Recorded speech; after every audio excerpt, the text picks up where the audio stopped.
Hello everyone, welcome to my YouTube channel. My name is Shweta and currently I'm a second year BSc Nursing student in Government Medical College Jalaun. So आज की video में हम बात करने वाले हैं कि BSc नर्सिंग स्टूडेंट्स को क्या काम करना पड़ता है एज अ नर्सिंग स्टूडेंट और एज अ नर्सिंग स्टाफ. मतलब आपकी BSc नर्सिंग कंप्लीट करने के बाद आपको क्या काम करना पड़ता है जब आप हॉस्पिटल में काम करोगे उस टाइम पे, और एज अ नर्सिंग स्टूडेंट आपको क्या काम करना पड़ता है. सो उसी की बात करेंगे हम आज की इस वीडियो में. एंड इस वीडियो को मैंने ना 3 पार्ट में डिवाइड किया है, जिसमें फर्स्ट पार्ट में वार्ड वाला काम, जितना वार्ड में आपको काम करना रहेगा वो मैं बताऊंगी. सेकंड पार्ट में ओपीडी में आपको क्या काम करना रहता है वो मैं बताऊंगी. एंड थर्ड पार्ट में other than OPD and ward आपको जो ऑपरेशन थिएटर्स वगैरह होते हैं उनमें क्या काम करना होता है. तो वो सब चीजें हम आज की वीडियो में डिस्कस करेंगे. So let's start the video. ऐसी नर्सिंग स्टूडेंट या फिर एज अ नर्सिंग स्टाफ आपको क्या काम करना होता है.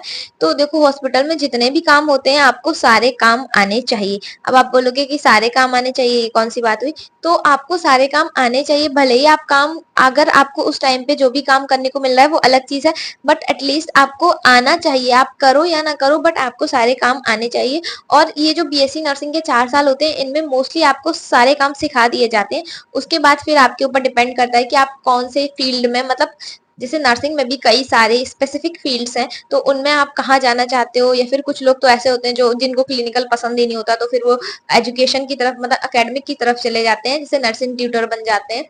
तो वो सारी चीजें है ना.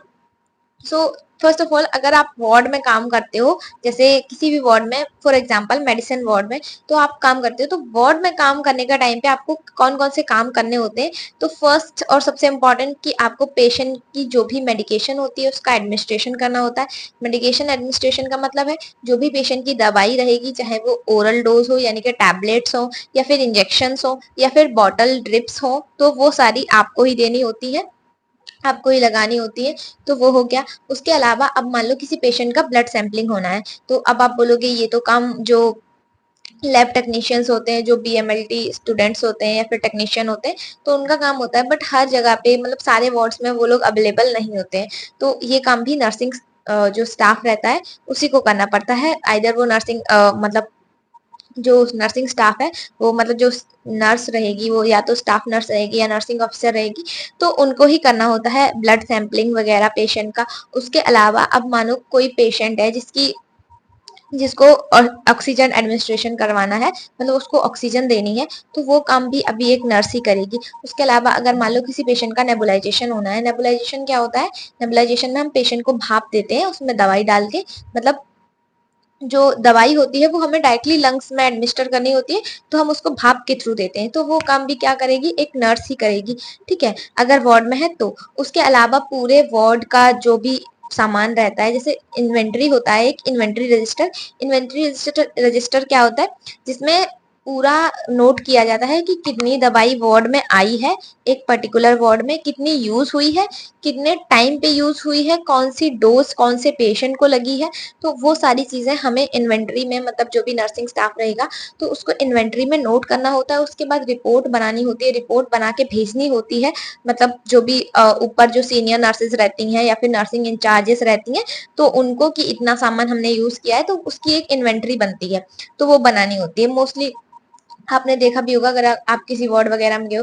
उसके अलावा कितने पेशेंट हैं एक वार्ड में, उनकी कितनी फाइल्स है, सबको मेंटेन करना. मेंटेन करने का मतलब सबको जगह पे रखना, अपने सारे पेशेंट्स को देखना कि वो अपने डॉक्टर के अकॉर्डिंग उस रो में है या नहीं है. दूसरी चीज, जो पेशेंट बीमार है, तो अब वो पेशेंट को उसकी बीमारी के अकॉर्डिंग वो अपनी डाइट ले रहा है या नहीं, मतलब उसको जो चीजें खानी चाहिए वो चीजें वो खा रहा है या नहीं, या जो चीजें उसको नहीं खानी चाहिए, अवॉइड करने वाली चीजें, कहीं वो वैसी चीजें तो नहीं खा रहा. जैसे फॉर एग्जाम्पल, अब पेशेंट जो अनीमिक है, तो अनीमिक पेशेंट को क्या ज्यादा से ज्यादा उसको ऐसे सप्लीमेंट्स खाने चाहिए जिनमें फॉलिक एसिड हो.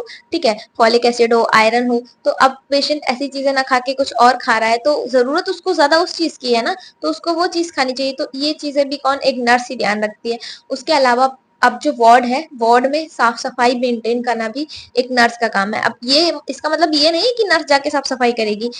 वहां पे जो भी स्वीपर वगैरह है तो उनको बुलवा के टाइम से सफाई करवाना, टाइम से पूरे वार्ड का ओरिएंटेशन करवाना, ये सब एक नर्स का काम है. अब बहुत सारे लोग बोलेंगे कि नर्स तो चद्दर भी बदलती हैं, तो भैया चद्दर बदलना नर्स का काम नहीं होता है.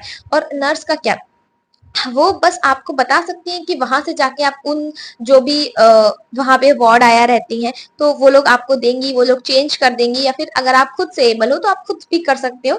तो ये सारी चीजें रहती है, नर्स नहीं बदलती है। बस हाँ, उनको ध्यान रखना होता है कि कहाँ पे कौन सी चीज गड़बड़ है। तो एक पर्टिकुलर वार्ड अगर आपको दिया जा रहा है तो उस वार्ड की आपको पूरी देखरेख करनी होती है। पूरी देखरेख का मतलब कितने पेशेंट है, सबको दवाई टाइम से लग रही है या नहीं लग रही, उनको किस टाइम पे कौन से डोज की जरूरत है वो आपको देखना है। दूसरी चीज, पेशेंट का अगर ब्लड सैंपलिंग हो रहा है तो वो टाइम से वहां लैब तक पहुंच रहा है, उधर से रिपोर्ट्स वगैरह आ रही हैं, पेशेंट्स की जो फाइल है वो अपनी जगह पे है, उनमें कोई गड़बड़ी नहीं होनी चाहिए। पेशेंट्स की फाइल का जो डाटा होता है वो कोई हम अदर जो भी बाहर के लोग होते हैं, बाहर इवन पेशेंट को जो फैमिली मेंबर्स रहते हैं उनके साथ भी शेयर नहीं करते हैं अगर वो कोई अपनी पर्टिकुलर कंडीशन नहीं देते हैं तब तक। तो ये सारी चीजें रहती हैं। दूसरी चीज, ये मैंने अभी आपको केवल मेडिसिन वार्ड का बताया। अब फॉर एग्जाम्पल, अब कोई पेशेंट मतलब ऑर्थो वार्ड है, ऑर्थो वार्ड जहाँ पे सारे फ्रैक्चर्ड पेशेंट रहते हैं, तो उसकी बात करें। अब जैसे ऑर्थो वार्ड है तो वहां पे जो भी पेशेंट फ्रैक्चर्ड है,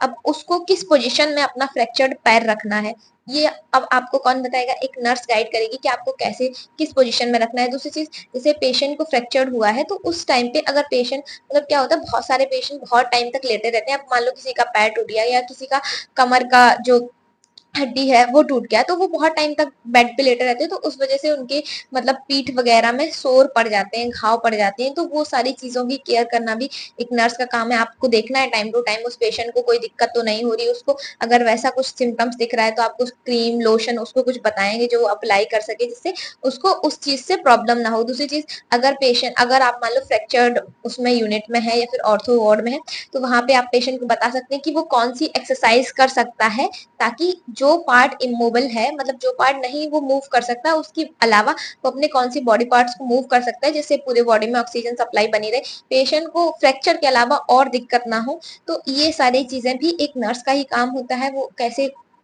पेशेंट को मतलब केयर करना ऑलरेडी उन्हीं का काम है। ठीक है। दूसरी चीज ये है कि अब जैसे बहुत सारे पेशेंट जिनको फ्रैक्चर है तो स्प्लिंट वगैरह लगा होता है, तो उसको किस पोजीशन में रखना है, तो ये सारी चीजें भी एक नर्स ही बताती है। बाकी जो नॉर्मल सा काम है जैसे आपका सैम्पलिंग हो गया, उसके अलावा हाँ, फ्रैक्चर्ड अगर यूनिट है तो जैसे उसमें ड्रेसिंग वगैरह भी होती है, तो ड्रेसिंग वगैरह मोस्टली नर्सेस नहीं करती हैं, बट कहीं कहीं पे अगर स्टाफ की कमी है तो वहां पे ड्रेसिंग वगैरह भी नर्सेस को करनी पड़ती है। ठीक है। और देखो, इंडिया में क्या है, इंडिया में तो वैसे ही नर्सेस की बहुत ज्यादा शॉर्टेज है। अकॉर्डिंग टू जो आपकी रूल्स हैं तो उनके अकॉर्डिंग 3 पेशेंट पे एक नर्स होनी चाहिए। ठीक है। और अगर आईसीयू की बात करी जाए तो वहां पे एक पेशेंट पे एक नर्स होनी चाहिए। बट यहाँ पे क्या है, इंडिया में एक वार्ड है जिसमें 40 पेशेंट है, तो उसमें मैक्स टू मैक्स, वो भी हर जगह नहीं, किसी किसी जगह आपको मिल जाएंगी तो मिल जाएंगी, नहीं तो 40 पेशेंट है और पूरे वार्ड में एक नर्स है। तो अब वो एक जो नर्स है तो उसके अलावा ऐसा भी नहीं है कि जो अलग अलग काम करने के लिए टेक्नीशियंस होते हैं वो वहां पे प्रेजेंट है।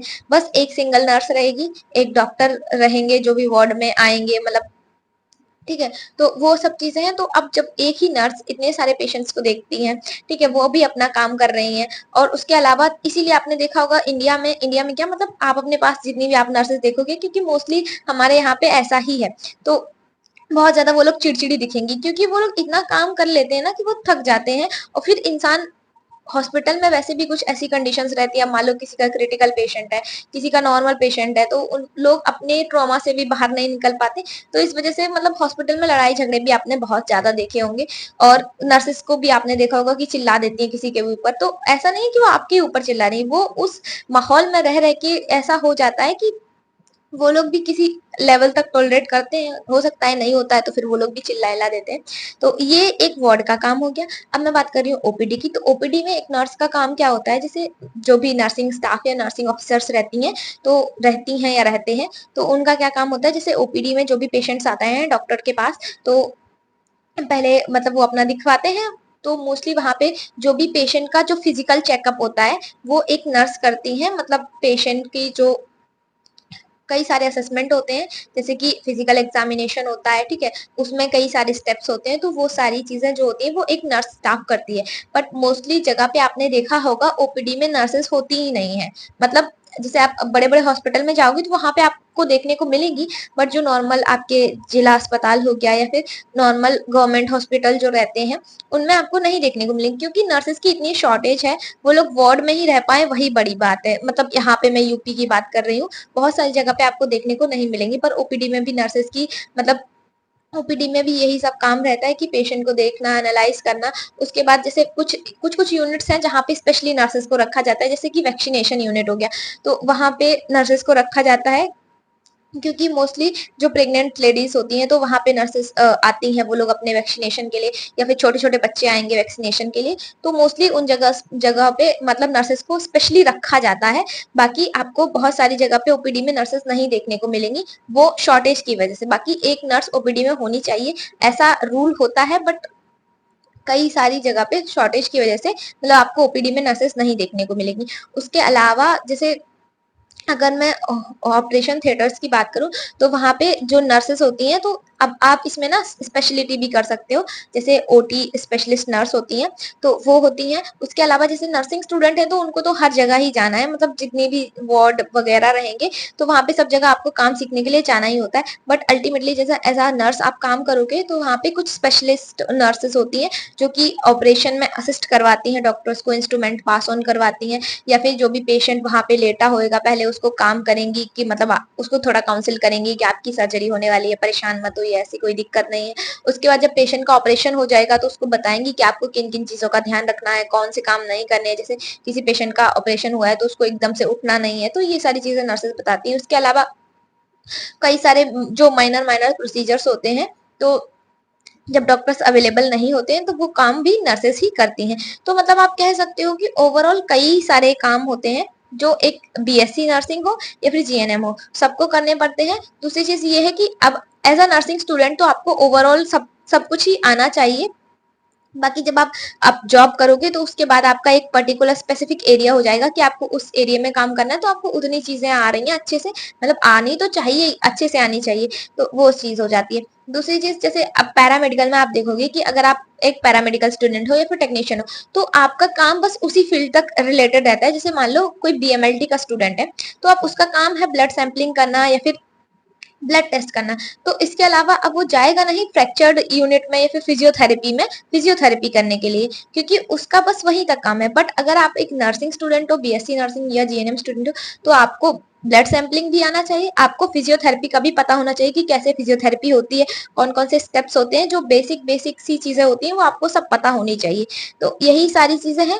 आई होप आपको क्लियर हो गया होगा। एंड देखो, जब तक आप स्टूडेंट हो तब तक आपको सारी चीजें आनी चाहिए, जैसे कि मैं स्टार्टिंग से आपको बोल रही हूँ। दूसरी चीज ये है कि जब आप जॉब करने लगते हो तो आपका एक स्पेसिफिक फील्ड हो जाता है कि आप उस जगह पे जॉब कर रहे हो तो आपको उतना काम आना चाहिए। बट ऐसा भी है कि जैसे अगर आप बेसिकली एक नर्सिंग ऑफिसर बनते हो किसी भी हॉस्पिटल में, तो वहां पे भी वो लोग आपकी ड्यूटी शफल करते रहते हैं। जैसे आज मेडिसिन वार्ड में, एक महीने बाद आपकी लगा देंगे पीडियाट्रिक वार्ड में, तो ये सब भी होता रहता है। तो यही सारी चीजें हैं कि अगर आप एक नर्सिंग स्टूडेंट हो, नर्सिंग ऑफिसर हो या फिर नर्सिंग स्टाफ हो, तो आपको सारे काम आने चाहिए। ऑलरेडी जितने भी हॉस्पिटल में काम होते हैं वो सारे काम आपको आने चाहिए, ठीक है। बाकी ये सब चीजें आपको एकदम से सीखने को भी नहीं मिलेंगी, धीरे धीरे जैसे जैसे आप काम करोगे तो ये एक्सपीरियंस के साथ चीजें आपको और अच्छे से आने लगेंगी। तो वही सारी चीजें हैं। बाकी आई होप आपको इस वीडियो में क्लियर हो गया होगा कि एक नर्सिंग स्टूडेंट को, चाहे वो बीएससी नर्सिंग स्टूडेंट हो या जीएनएम स्टूडेंट हो, क्या काम करना पड़ता है, क्या क्या काम, क्या क्या मतलब रिस्पॉन्सिबिलिटीज होती हैं आपके अंडर में जो आपको करनी पड़ती हैं। सो आई होप आपको क्लियर हो गया होगा। एंड आज की वीडियो के लिए इतना ही है, मिलते हैं नेक्स्ट वीडियो में। Bye bye.